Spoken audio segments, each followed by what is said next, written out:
सो है guys, welcome in another video.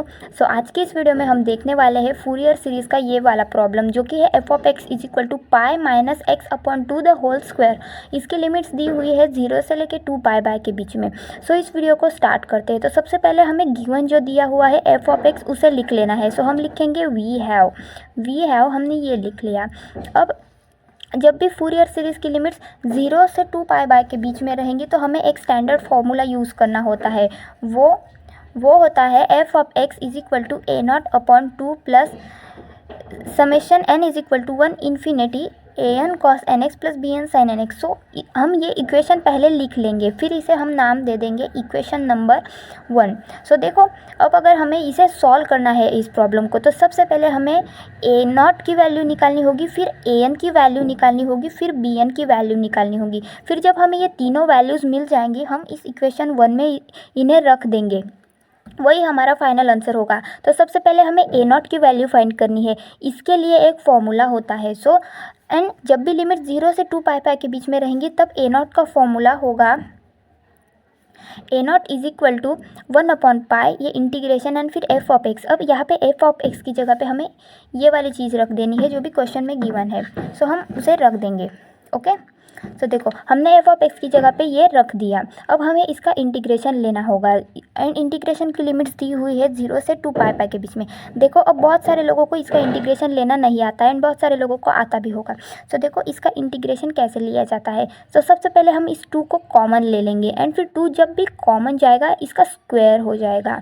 तो हमने 4 ये बन जाएगा 4, एंड फिर हम 4 को बाहर ले लेंगे। ओके, सो जब भाई हमने 4 को बाहर ले लिया, अब ये अंदर क्या बचेगा, pi minus x the whole square d x. अब हमें इसका इंटीग्रेशन लेना होगा। तो जितनी चीज़ों को सिंप्लीफाई कर सकते हो, बाहर ले सकते हो कांस्टेंट वैल्यूज़ को, तो उसे बाहर ले लेना चाहिए। देखो, अब ये सिंप्लीफाई हो चुका है। अब ये हो चुका है एक्स रेस टू एन के फॉर्म में। तो हमें अब इसका इंटीग्रेशन लेना होगा। तो आपने 12th में पढ़ा था कि एक्स रेस टू एन का इंटीग्रेशन क्या होता है। So x raise to n plus 1 upon n plus 1।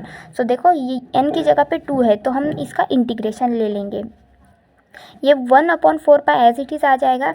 And फिर जब हम इसे x कंसिडर करेंगे, x रेस टू n मतलब 2 प्लस 1, वो 3 हो जाएगा। एंड फिर डिवाइड बाय 2 प्लस 1, एंड फिर ये x तो नहीं था, इसलिए हमें इससे फिर से डिवाइड करना होगा।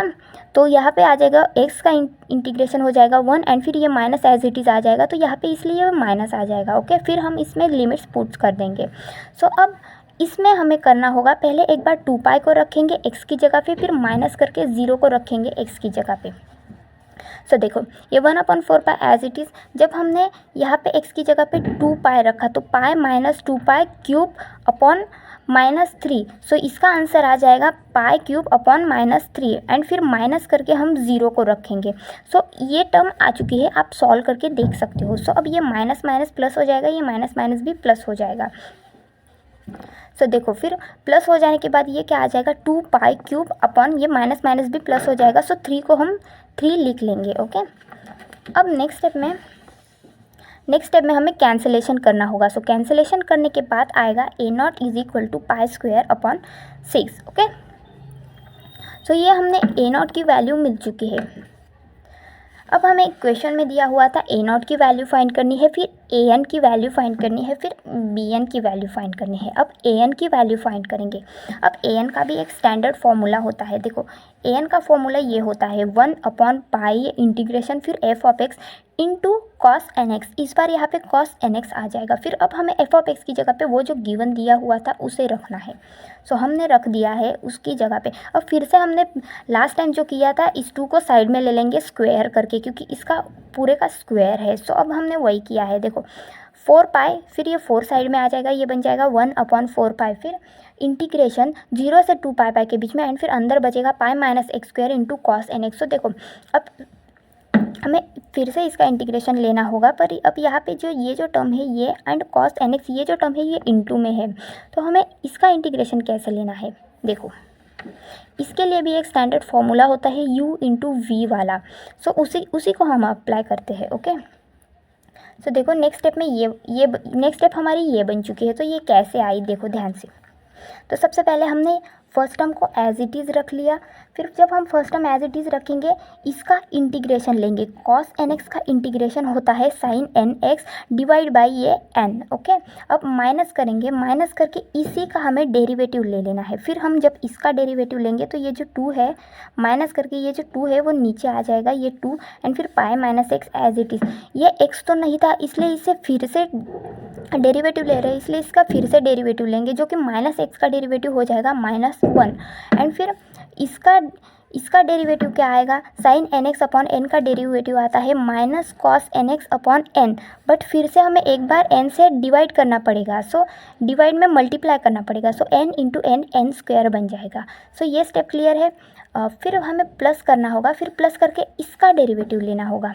सो इसका डेरिवेटिव है ये 2 एज इट इज़ आ जाएगा, इस चीज़ का डेरिवेटिव आएगा -1, ये 0 हो जाएगा, फिर ये -1 एंड ये -1 एज इट इज़। ओके, अब कॉस एन एक्स का डेरिवेटिव होता है sine n x, so sine n x into n, so ये एन स्क्वायर इंटू एन आ जाएगा एन क्यूब, एंड ये माइनस साइन जो रखा था वो एज इट इज़ आ जाएगा। फिर ये हम लिमिट्स रख देंगे, ये हमने इंटीग्रेशन ले लिया है। अब हम लिमिट्स रख देंगे 0 से 2 पाई। अब हमें इस पूरी टर्म में एक्स की जगह पे 2 पाई रखना है, फिर माइनस करके एक्स की जगह पे 0 रखना है। सो नेक्स्ट टर्म हमारी क्या आ जाएगी, देखो ये हमारी नेक्स्ट टर्म आ जाएगी। देखो एक चीज़ याद रखना, जब भी साइन की जगह पे आप 2 पाई रखोगे वो पूरी टर्म 0 हो जाएगी, एंड जब भी आप कॉस की जगह पे 2 पाई रखोगे वो टर्म 1 हो जाएगी। 1 मतलब ये जो है ये वाली 1 है, एंड ये वाली जो है ये 0 है, ये पूरी टर्म 0 बन जाएगी। सो देखो आपने 2 पाई रखा, ये 0 कर गई, ये 1 हो गया, एंड फिर माइनस करके ये भी 0 हो जाएगी, ये 1 हो जाएगी। फिर आप सिंप्लीफाई करके देख सकते हो आपका ये आंसर आएगा, ये माइनस माइनस प्लस हो जाएगा। नेक्स्ट स्टेप में देखते हैं। सो ये माइनस माइनस प्लस हो गया, एंड फिर अगली स्टेप में हमारा आंसर आएगा an is equal to 1 upon n square.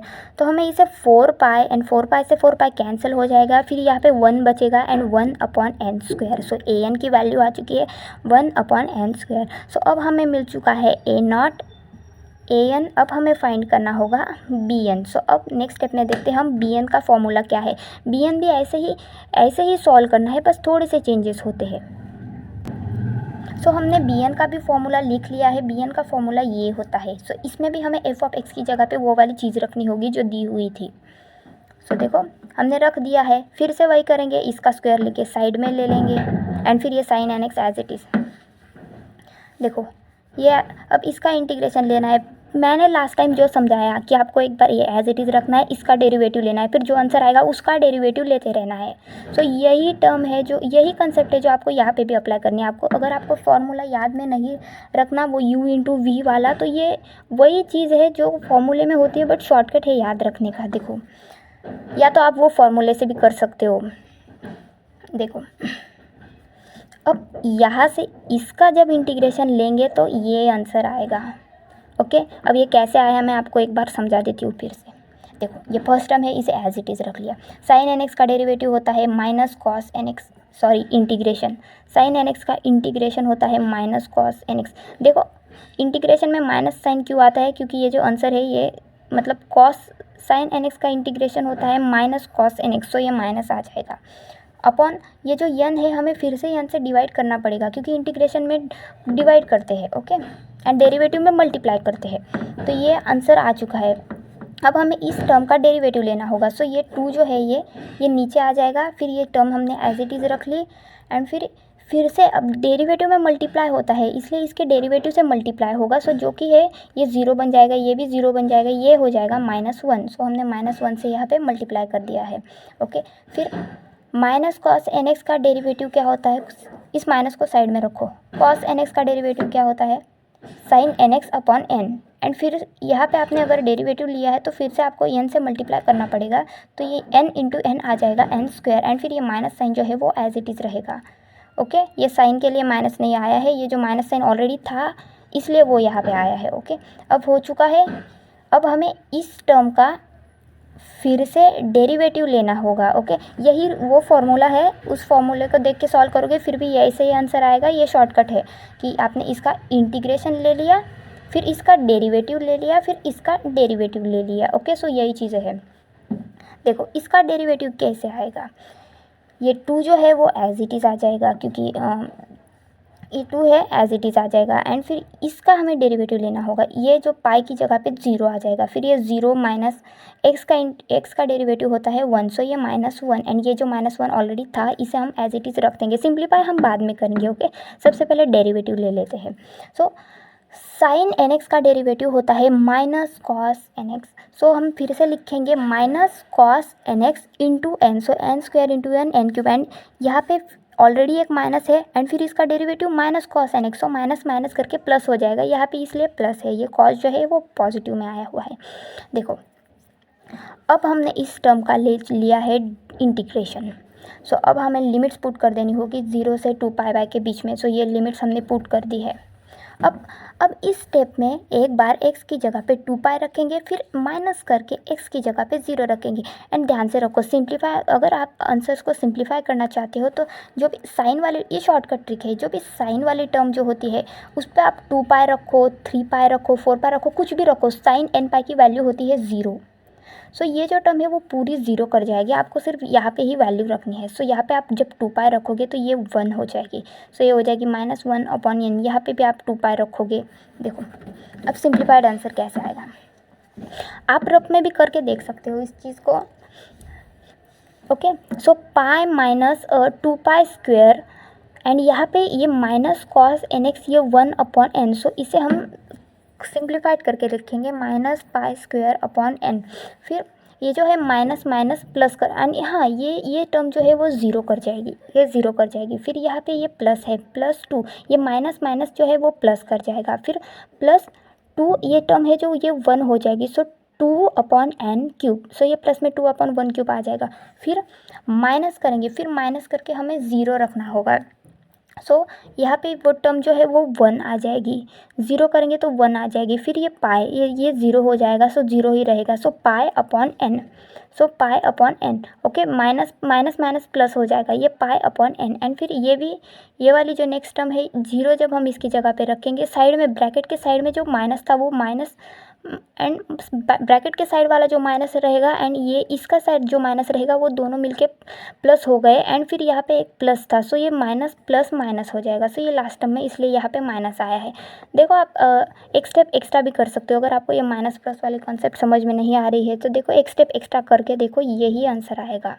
Okay, and bracket के बाहर अगर माइनस होता है तो ब्रैकेट के अंदर वाली टर्म में एक बार माइनस अगर ये माइनस होगी तो ये प्लस हो जाएगी, अगर अंदर प्लस होगा तो माइनस हो जाएगा। सो ब्रैकेट के बाहर माइनस रखा तो ये कंसेप्ट होती है, आपको इसे अप्लाई करनी है, नहीं तो माइनस प्लस में फिर मिस्टेक हो सकती है। ओके, फर्स्ट टर्म में आपको ये अप्लाई नहीं करना, सेकेंड टर्म में आप अप्लाई करोगे, क्योंकि सेकेंड टर्म में माइनस ब्रैकेट के बाहर है। ओके, सो ये टर्म आ जाएगी। देखो अब यहाँ पे क्या हो सकता है, अब